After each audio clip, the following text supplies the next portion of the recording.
Bonjour, je voudrais présenter dans cette vidéo la vie, ou du moins ce qu'on en sait, de sainte Priscille et de sainte Aquilas, son mari.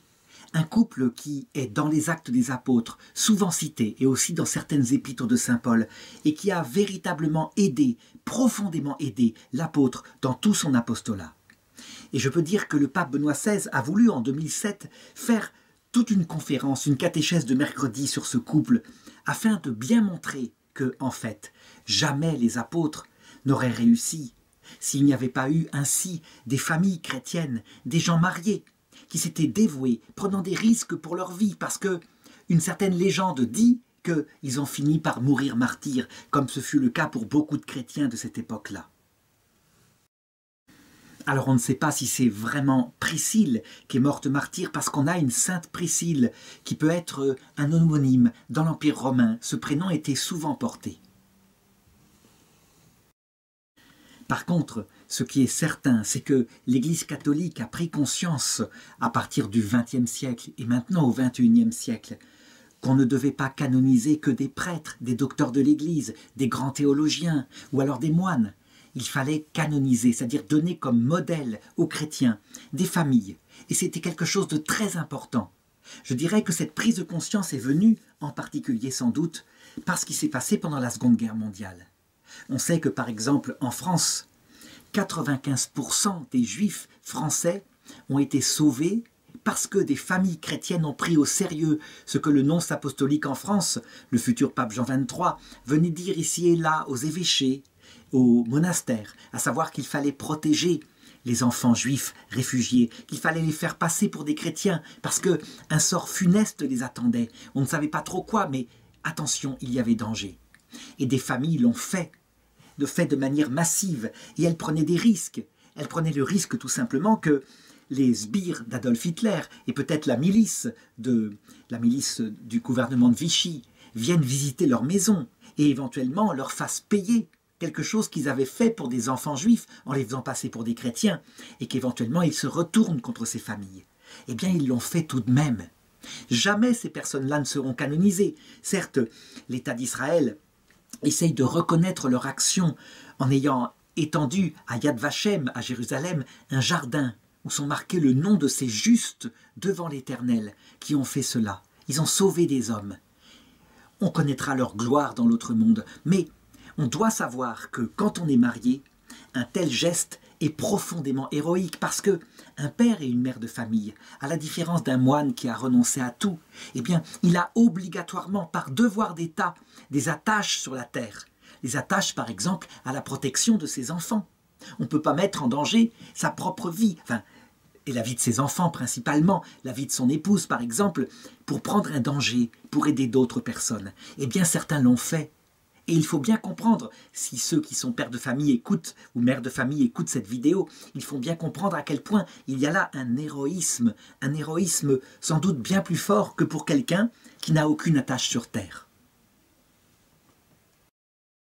Alors, qui sont Priscille, que parfois son prénom est résumé en Prisca, c'est peut-être son petit surnom, et qui est Aquilas, son mari?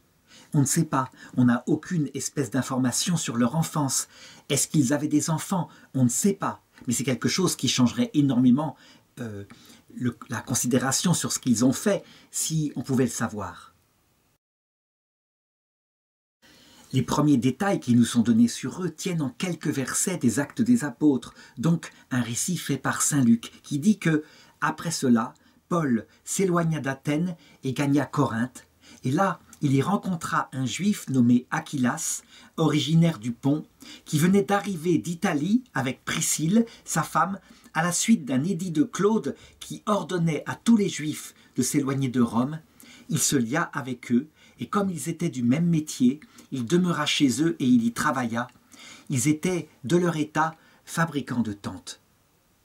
Alors, concrètement, ils sont des juifs, mais cet édit de Claude, on en a des nouvelles, on sait, on a eu d'autres rapports. C'est pas seulement dans la Bible qu'on en parle. Il y avait à Rome des émeutes qui se passaient souvent de la part des Juifs. Mais en réalité, Claude dit que c'est à cause d'un certain Christos. Et donc on peut deviner ce qui s'est passé. C'était toujours le grand problème théologique de l'époque qui faisait que des émeutes arrivaient partout.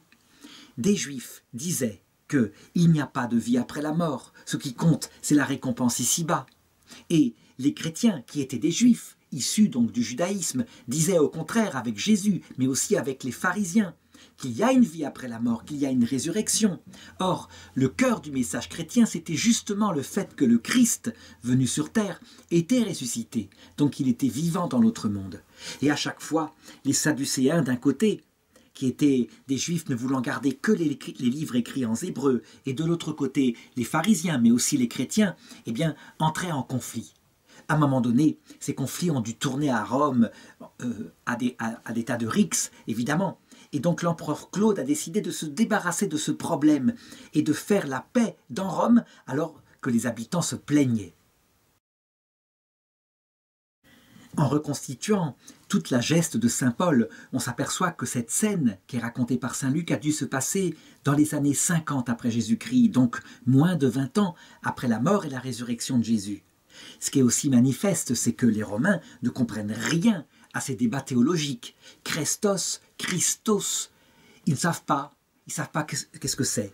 Et évidemment, il se répandra à cette occasion-là dans l'Empire romain, à cause en particulier de ce rituel de la messe que pratiquent les chrétiens, et en secret, dans des maisons.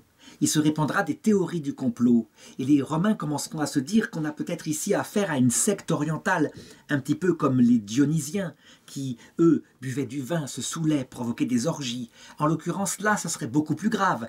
Ça serait carrément boire le sang de leur Dieu, peut-être à travers des sacrifices d'enfants. Enfin bref, on voit comment les choses ont pu se multiplier et aboutir, en l'an 65, au martyre des premiers chrétiens de Rome, lorsque l'empereur Néron essaya de les accuser de l'incendie accidentel de Rome. Toujours est-il que Claude, l'empereur, eh bien, il a chassé tout le monde. Et donc, Priscilla et son mari Achillas sont partis. Ils ont le droit de rester dans l'Empire romain, bien sûr, mais ils doivent partir ailleurs pour fiche la paix, finalement, à la ville de Rome, avec tous leurs débats théologiques. Donc si on veut trouver une référence en dehors du texte biblique, eh bien, il suffit de lire la vie des 12 Césars et le chapitre réservé à Claude au numéro 25. À partir de cette petite phrase, on peut en déduire que Priscille et Achillas étaient des Juifs d'origine, de deux villes différentes dans l'Empire, mais qu'ils avaient adhéré au christianisme très tôt, peut-être dès les années 40 après Jésus-Christ. Et donc, tout naturellement, quand Paul arrive à Corinthe et qu'il commence à prêcher dans les synagogues en particulier, parce que à cette époque-là, il n'y a pas une vraie distinction entre le judaïsme et la réforme qui s'est produite grâce au Christ, eh bien, ils reconnaissent en lui le disciple de Jésus et ils se font connaître de lui. Il s'avère que saint Paul a toujours voulu exercer un métier. Il n'a jamais voulu vivre comme les ordres mendiants du Moyen-Âge du don des fidèles, pour pouvoir se consacrer entièrement à la prédication. Il l'explique à un moment donné, il le dit, « J'ai pas voulu dépendre de vous, j'ai pas voulu vous faire peser le poids de mon entretien. Je pourrais le mériter parce que tout ouvrier mérite son salaire, mais j'ai préféré travailler. » Et donc, comme son métier c'était de fabriquer des tentes, eh bien, il s'y met. Ou alors peut-être a-t-il appris ce métier de la part de Priscille et Achillas, qui, eux, avaient cette profession-là, parce que là, pour le coup, les gens mariés sont bien obligés de travailler. Saint Paul, lui, à l'origine, c'est un étudiant, sans doute d'une famille riche, il est citoyen romain, donc ses parents ont peut-être de l'argent à lui mettre pour l'aider à faire ce qu'il veut, à voyager dans l'Empire. Toujours est-il que c'est par devoir qu'il se met à travailler, et peut-être a-t-il pris ce métier entre leurs mains.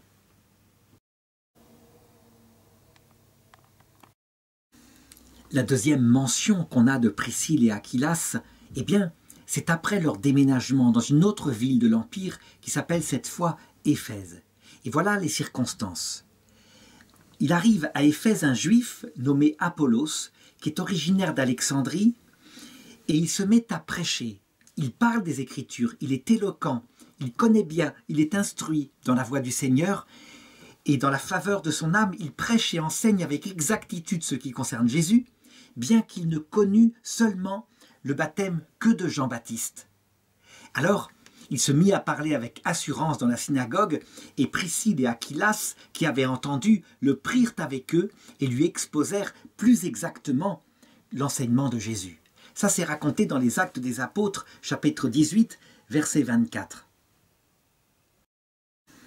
On le voit donc, Priscille et Aquilas sont dévoués au Christ, véritablement. Et leur maison est une maison d'enseignement, une maison de prière. D'ailleurs, on apprendra un peu plus tard que leur maison était une maison où les chrétiens se réunissaient. Il faut le savoir, à cette période, dans l'église toute primitive, il n'y a pas d'église consacrée au culte chrétien, pas du tout. Tout se passe dans les maisons des chrétiens. Ça veut dire que des couples comme ça accueillent la communauté chrétienne du coin. Ils organisent peut-être des repas parce qu'ils ont un peu d'argent. Ils accueillent avec charité fraternelle. Et puis, on se met à parler du message de Jésus. Et très probablement, lorsqu'ils ont affaire à un prêtre, eh bien, ils célèbrent l'Eucharistie. C'est ce que fera sans doute saint Paul plusieurs fois. Quant à Apollos, lui, il n'a pas reçu le baptême de Jésus.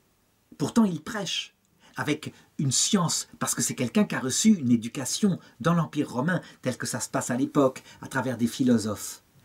Son zèle pour la foi indique qu'il a connu le Christ par une conversion. Alors, probablement, eh bien, ils l'ont baptisé eux-mêmes, parce qu'à l'époque, il n'y a pas, je dirais, une discipline de l'Église qui commande que le baptême soit plutôt réservé aux prêtres ou aux apôtres. Non, on le fait. Quand on voit quelqu'un qui est prêt à recevoir le baptême, on verse simplement de l'eau en prononçant les paroles « Je te baptise au nom du Père et du Fils et du Saint-Esprit ». C'est une directive explicite du Seigneur. Et du coup, eh bien, Apollos se fortifie dans la foi. Il la connaît mieux, il peut mieux la prêcher. Et il est raconté que, ensuite, au verset 28, il réfutait vigoureusement les Juifs en public en démontrant par les Écritures que Jésus est le Christ.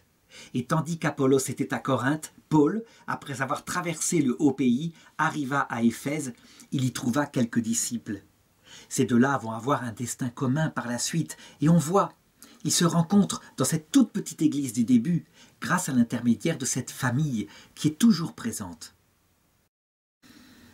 Paul voyage énormément, et on peut dire que son lien avec Priscille et Aquilas est aussi un lien d'amour fraternel profond. Par exemple, on le voit dans la première lettre aux Corinthiens, chapitre 16, verset 19.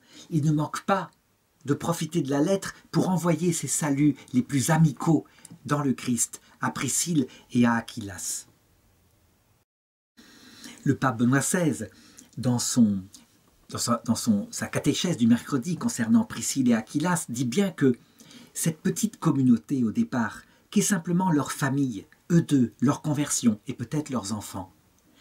Ensuite, leur maison qui accueille la communauté chrétienne locale. Eh bien, c'est l'Église en train de naître. À quoi pourrait-on comparer cela? Eh bien, un peu à une allumette. On allume une allumette. Et cette allumette, en communiquant sa lumière à un cierge, à un deuxième, à un troisième, peut ensuite enflammer toute la forêt. Et c'est ainsi que peu à peu, l'Église s'est répandue dans le monde entier. On peut même dire qu'à chaque fois que dans un pays quelconque, là où il n'y a pas beaucoup de prêtres, mais même où l'Église demande depuis Vatican II aux laïcs de prendre des initiatives, à chaque fois qu'il se crée dans les maisons un groupe de partage d'évangile, un groupe de prière, et peut-être parfois s'il y a un prêtre de célébration de l'Eucharistie, eh bien on imite l'action de Saint Priscille et de Sainte Priscille et de Saint Aquilas. La troisième mention qu'on a de cette famille sainte, eh bien, c'est lors de leur retour à Rome. Parce que, après la mort de Claude, l'édit étant tombé, ils peuvent revenir sans doute là où ils avaient leurs racines. Et donc voilà ce que dit le texte de l'Épître aux Romains. Saluez Prisca, donc le petit surnom de Priscille, et Aquilas, mes coopérateurs dans le Christ Jésus. Mes coopérateurs, des laïcs, véritables coopérateurs de la mission. C'est un titre de très grande noblesse et on voit bien que ce n'est pas réservé à des évêques comme saint Paul. Pour me sauver la vie, ils ont risqué leur tête et je ne suis pas seul à leur devoir de la gratitude. C'est le cas de toutes les églises de la gentilité, ça veut dire parmi les nations non juives. Saluez aussi l'église qui se réunit chez eux. Là, voilà, pour le coup, on a le sommet de la mission de Prisca et d'Aquilas, à savoir, ils risquent maintenant leur vie. Et ils le font courageusement. On ne sait pas dans quelles circonstances Prisca et Aquilas ont risqué leur vie pour saint Paul. Saint Paul ne raconte pas tout. On sait qu'il lui est arrivé des aventures pas possibles. À un moment donné, on a dû même le descendre d'une ville à travers un panier le long du rempart avec une corde, parce que les Juifs de la ville avaient décidé de ne pas manger, de ne pas boire avant de l'avoir tué. Eh bien, ça lui est arrivé bien d'autres fois.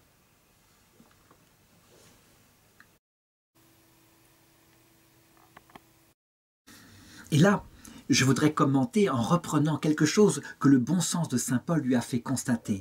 Il dit dans la première épître aux Corinthiens, chapitre 7, verset 32, « Je voudrais vous voir exemple de souci. L'homme qui n'est pas marié a souci des affaires du Seigneur, des moyens de plaire au Seigneur. Celui qui est marié a souci des affaires du monde, des moyens de plaire à sa femme. Et le voilà partagé. De même que la femme sans mari, comme la jeune fille, a souci des affaires du Seigneur. Elle cherche à être sainte de corps et d'esprit.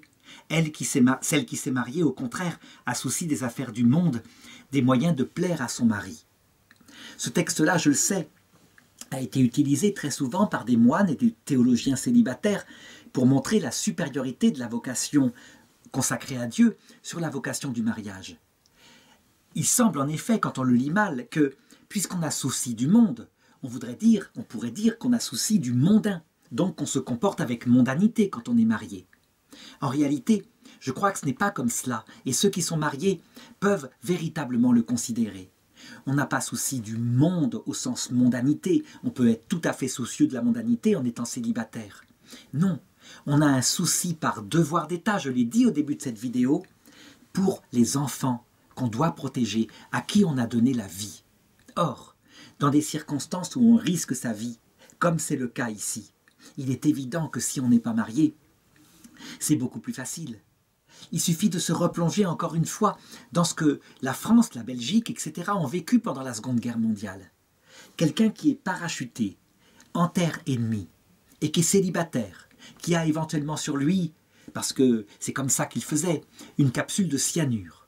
S'il est attrapé par les nazis, eh bien, il n'a pas d'attache, il s'est préparé psychologiquement. Et il peut très bien décider que parce qu'il ne doit pas parler et que les Allemands le feront parler par les tortures, il met fin à sa vie. C'est ce qui est arrivé à quelqu'un comme Pierre Brossolette. Et on ne peut pas dire que son suicide, il s'est jeté du haut d'une fenêtre du quai des Orfèvres à Paris. Il est atterri sur un balcon, il n'était pas mort, il s'est rejeté et cette fois il s'est tué en bas. C'était parce qu'il savait que s'il ne le faisait pas, il allait parler. Donc on peut dire que là, pour une œuvre humaine, à savoir la défense de son pays, mais aussi la défense de son honneur, ne pas trahir ses amis, il connaissait tous les noms des résistants. Il a pu renoncer à sa vie. Est-ce qu'un homme qui serait marié, père de famille, est-ce qu'un homme serait aussi libre d'être dans une mission comme ça, où sa vie est tout le temps dans le risque? Est-ce qu'il serait aussi libre d'affronter de tels dangers? Bien sûr que non. Il a un devoir de protection de sa famille. Je sais que certains, on ne leur a pas demandé le choix. Par exemple, tous ceux qui étaient conscrits lors de la guerre 14, de la guerre 39, pouvaient être mariés, pas mariés. On les envoyait tout de même au combat. Mais c'est vrai, on doit le reconnaître. La mort était beaucoup plus cruelle parce que ils avaient un devoir envers leurs femmes et leurs enfants, devoir de survivre. C'était un minimum. Donc, se soucier des affaires du monde quand c'est un devoir de son État, ce n'est pas un péché, mais c'est un état particulier et qui a posé des tas de problèmes dans le début de l'Église par rapport aux martyrs. À un moment donné, la persécution s'est étendue dans l'Empire romain, par exemple avec l'empereur Dèce, puis l'empereur Dioclétien, mais il y a eu des Nérons, d'autres persécutions comme ça. Et pour vérifier si on était chrétien ou si on était au contraire un habitant civique de l'Empire, on demandait à chacun d'aller déposer quelques grains d'encens devant la statue de l'empereur. Et on le faisait en public et on notait ce qu'il avait fait et ce qu'il ne l'avait pas fait. Évidemment, lorsqu'on était contraint parce qu'on était un père de famille connu de faire cet acte civique, il se posait la question, est-ce que je le fais, sachant que ce n'est qu'une idole, qu'elle n'est rien, et je le fais dans l'intention de n'être que politique? Ou est-ce que je ne le fais pas parce que je veux être vrai devant les autres chrétiens, à savoir, jamais je ne donnerai l'impression extérieure d'adorer une idole? C'était pas quelque chose de vain, parce que cette chose-là est beaucoup plus facile à faire quand on est célibataire et que, assoiffé par le ciel, on n'a pas un devoir sur la terre. Mais quand on est marié, on ne peut pas faire ça comme ça. Et donc, l'Église, voilà ce qu'elle a dit à un moment donné, vous ne devez pas vous livrer à cette chose-là. Et donc, si vous pouvez fuir et éviter de passer devant la statue pour y mettre de l'encens, faites-le. Et attendez que le décret soit tombé dans l'oubli. Si par contre, vous êtes contraint de le faire, si vous êtes là, vous avez été amené, qu'on vous demande maintenant d'offrir de l'encens et que vous avez un devoir de famille, alors vous êtes confronté véritablement au gros dilemme, à la tentation suprême. Et certains ont donné leur vie. Je pense par exemple, un tout petit peu plus tard, en 203 après Jésus-Christ, à deux petites saintes qui appartiennent à la région où prêchait saint Paul et où vivaient Priscille et Aquilas quelques années avant. Je parle de Sainte Félicité et Sainte Perpétue, deux jeunes mamans venant d'avoir un bébé, l'autre enceinte, l'une allaitant, et qui avaient été dénoncées comme chrétiennes sous la persécution de Septime Sévère. Eh bien, le papa amena à ces jeunes filles leur bébé pour leur dire « Ne donnez pas votre vie comme ça, faites ce qu'ils disent, faites ce petit geste devant une statue, ne mettez pas notre chagrin dans la douleur, occupez-vous au moins de votre bébé. » Eh bien, ces deux jeunes filles ont refusé complètement. Elles ont confié leur bébé à leur papa mutuel et elles sont allées vers le martyre. Elles ont été tuées dans le cirque du côté de Carthage. C'est véritablement un déchirement pour le cœur, mais aussi quelque chose d'absolument héroïque. Eh bien, voilà ce que ça veut dire ce texte. Quand on est marié, on est divisé. Parce qu'on se doit aussi aux affaires de cette terre, son père, sa mère, ses frères, ses sœurs. Certains diront, mais non, on doit les aimer moins que cela. On n'est pas digne du Seigneur si on aime d'abord son père, sa mère. Mais c'est la même chose. Le Seigneur nous demande de ne pas abandonner nos enfants, nos parents. Et donc c'est un vrai dilemme. Elles ont choisi de remettre leur vie entre les mains du Seigneur et de confier leurs parents, leurs bébés, au Seigneur et aussi à leur famille. Et le Seigneur certainement les a exaucées du haut du ciel, où elles ont pu être présentes à leurs enfants. Mais voilà ce qu'ont vécu Priscille et Aquilas. Et donc on peut le dire, même si on n'a pas beaucoup de détails sur ce qui s'est passé en réalité, on a véritablement là, comme le dit le pape Benoît XVI, un modèle de la famille chrétienne héroïque, une héroïcité que ne peuvent pas comprendre quelqu'un comme saint Paul, prêtre, consacré, évêque, célibataire, n'ayant pas d'attache familiale. Il n'a que sa vie à perdre, il n'a pas un devoir autre. Il faut savoir aussi que c'est justement à cause de cette méconnaissance de ce que peut être l'épreuve d'un papa, d'une maman, lorsqu'il est confronté au martyr et à un devoir de protéger par exemple des chrétiens comme firent Priscille et Aquilas pour saint Paul, que certains jeunes qui vers la fin de l'époque des martyrs avaient héroïquement été livrés leur vie pour être livrés au lion et qui avaient survécu, eh bien, au lieu d'avoir une attitude humble devant les difficultés des papas et des mamans, se montraient intransigeants, durs, extrêmement durs, en réclamant que ces gens-là soient chassés définitivement et tout de suite de l'Église. On appelle ça la crise docétiste. Et c'est une crise qui va être assez terrible parce que l'Église va devoir leur mettre devant les yeux les textes du Christ qui disent « Nous devons pardonner 7 fois, 77 fois ». Et eux répondaient avec certaines raisons, mais à ce moment-là, on pourra renier sans arrêt, et être dans l'hypocrisie totale, et ne jamais donner sa vie pour le Christ. Alors l'Église a trouvé une espèce de modus vivendi entre les deux, en disant « On peut tomber une fois, mais on ne doit pas retomber. Si on est retombé, on est à ce moment-là relapse, on n'est pas réétabli dans l'Église. » Il semblerait qu'à un moment donné, peut-être alors que leurs enfants étaient grands, indépendants d'eux, et donc ils volaient de leurs propres ailes, à un moment donné, Priscille et Aquilas ne purent pas éviter le martyre. Je l'ai dit, il y a une petite Priscille, martyre, qui est vénérée à Rome, et c'est peut-être elle, mais peut-être est-ce aussi quelqu'un d'autre. Toujours est-il qu'on a une église consacrée à Sainte Prisca sur l'Aventin, et il y a une catacombe de Priscille sur la Via Salaria. Ça, c'est tout de même significatif. Le fait qu'on n'en sache rien, eh bien, manifeste les grandes surprises qu'on aura de l'autre côté de cette vie, lorsque, à l'heure de notre arrivée, nous verrons les héroïsmes, les petits héroïsmes inconnus de milliers de saints qui ont été fidèles. En peu de choses, pourrait-on dire non, dans des choses immenses, parce que leur trésor, qui était leur famille, ils étaient capables de la mettre en danger pour favoriser le message de l'Évangile qui se répandait dans les cœurs et qui libérait de l'esclavage de ce monde. L'Église le reconnaît maintenant. Sans ces familles, jamais le christianisme ne serait arrivé jusqu'à maintenant notre époque. Sans les mamans en particulier qui ont transmis l'Évangile à leurs enfants, mais aussi les papas. Et donc, l'Église a donné quelques exemples de familles qui, pour le coup, sont bien plus connues. Je pense par exemple à Sainte Zélie et à Saint Louis Martin, deux jeunes parents qui, au départ, voulaient se consacrer chacun de leur côté dans un monastère, et puis qui se rencontrèrent, et qui, étant dans une ferveur totale, l'amour du Seigneur étant le centre de leur vie, pendant 1 an, décidèrent de faire de leur maison une sorte de monastère et de ne pas avoir de relations physiques, jusqu'à ce que leur confesseur leur dise « Ayez une vie de mariage normale, comme il sied à un couple qui s'aime, et vous donnerez la vie à des petits-enfants que vous élèverez dans la foi. » Ils ont obéi. Et quelle chose extraordinaire qu'ils aient obéi, parce qu'il est sorti d'eux l'une des plus grandes saintes de l'histoire de l'Église, Sainte Thérèse de l'Enfant Jésus, docteur de l'Église, morte à 24 ans, mais docteur de l'Église, une des 4 seules femmes docteurs de l'Église. Extraordinaire, sans compter d'autres, comme par exemple la petite Léonie, qui semble-t-il est sur la voie elle-même de la béatification. C'était une enfant difficile, avec un certain retard mental, des difficultés à s'équilibrer, mais héroïquement, portée par l'amour de ses parents, elle a vécu sa vie dans le service du Seigneur, avec cet esclavage intérieur qu'elle avait, et qui fait que son destin est très important pour les personnes atteintes de fragilité mentale.